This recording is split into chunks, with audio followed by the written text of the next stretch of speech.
just to give you a little update on these, because the previous video I think I had just planted these.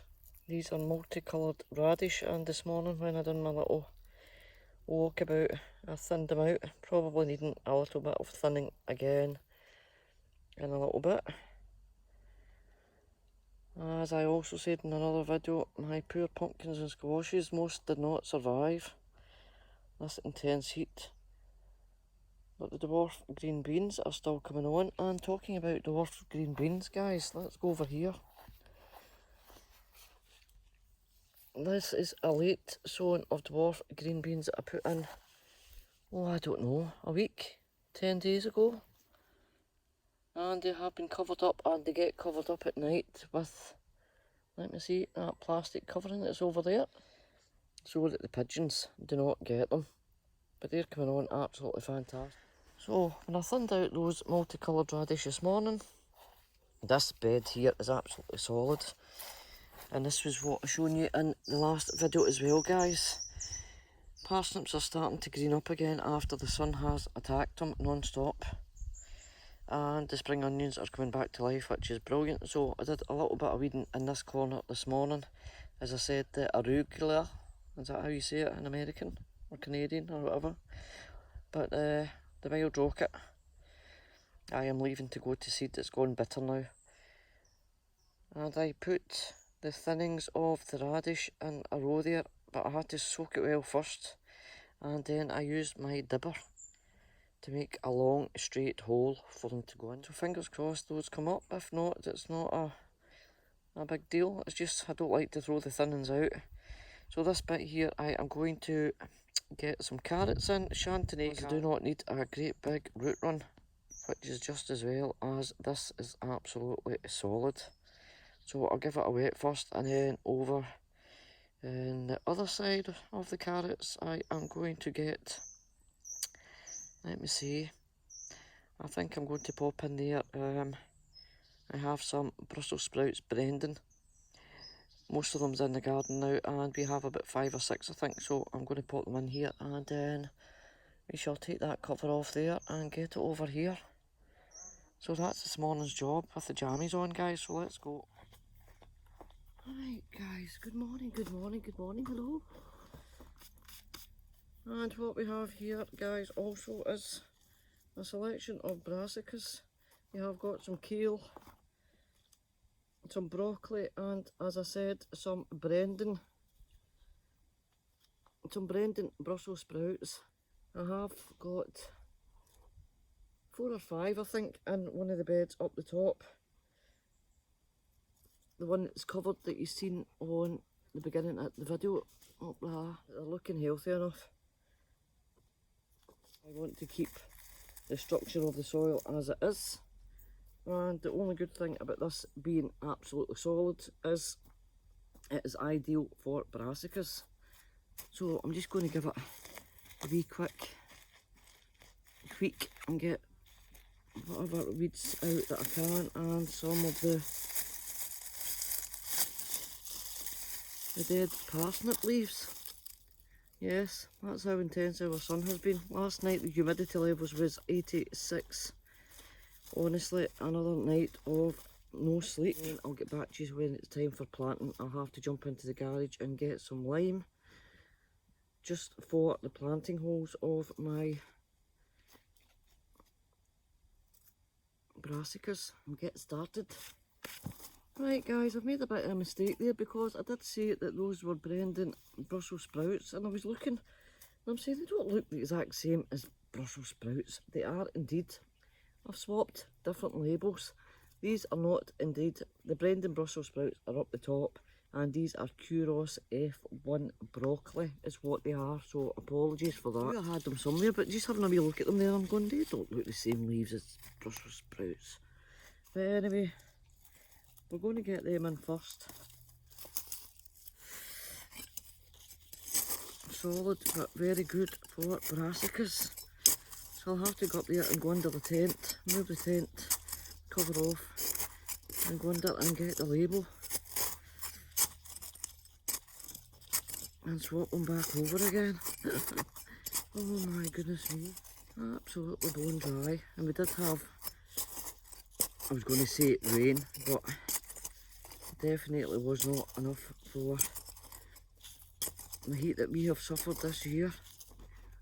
And the good thing about these guys is that these pots that Hobby had got me don't need to bother with upsetting the root ball at all, because these will just disintegrate in the soil and break down, which is fantabulous all right. So we'll get some lime into the soil. So if you don't know already, brassicas need a nice firm bottom, and they will definitely get it in here. Oh, look at that. Oh dear.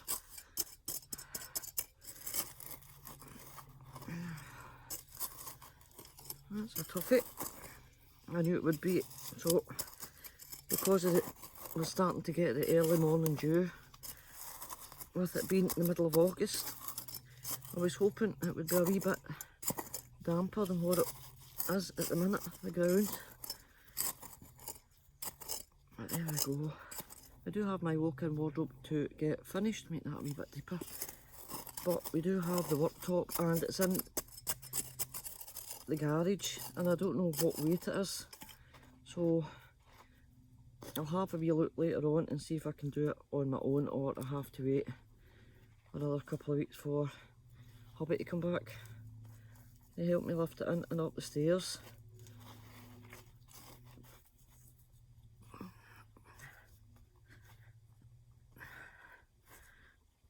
So Curos broccoli, or some people call it Calabrese.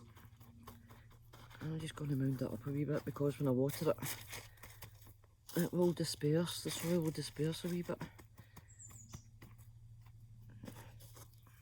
Another wee bit round here. There we go.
Because the ground is so absolutely solid underneath, we've given them a really, really good drink.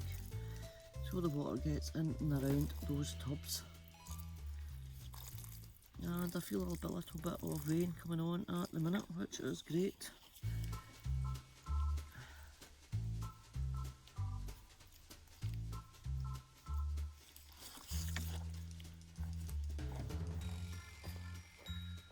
It will indeed help a lot of the water run off. Well, that's the theory. That's the theory behind the madness. Now that should be enough to let them get started. And I shall just peel them up a wee bit. And I'm going to wet this side here and this side here, and I'm going to put carrots in both sides.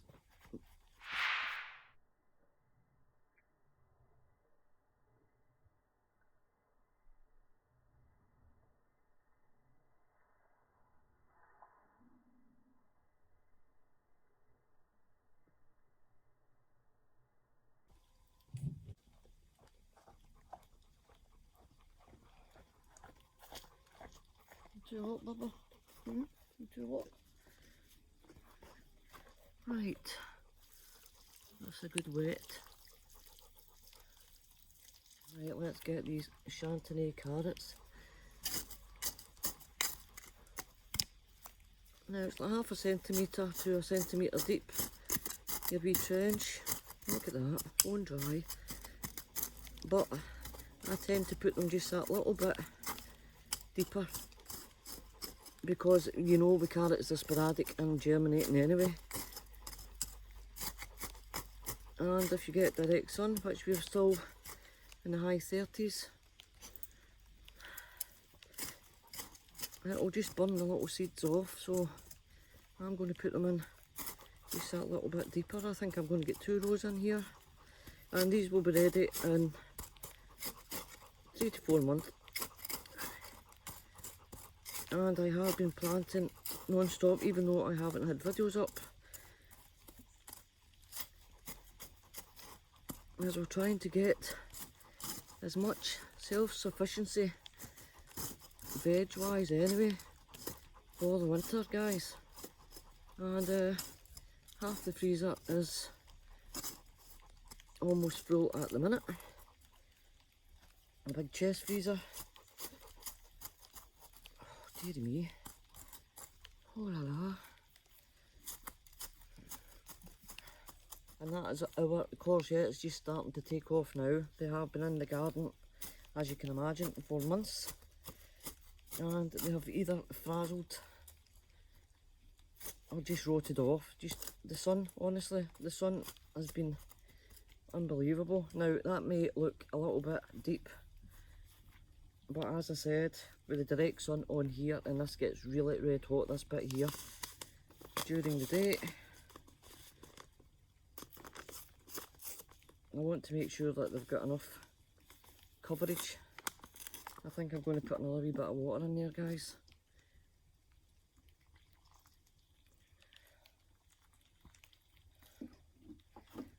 Don't forget the lovely rainwater this afternoon, like they said, like they promised. I've just spilled some. Then all well and good. Now, I'm not too worried about jam packing these in, as I'll thin them out later on. They're slightly longer, but they're still the Chantenay variety, so they will not get very long at all, which is great for this garden, as I said.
Off in there. I was going to put a row down there, but I'm going to stop and come back out when this shower subsides.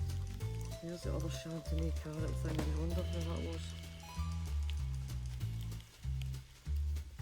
Get dressed and I'll catch you in a wee minute.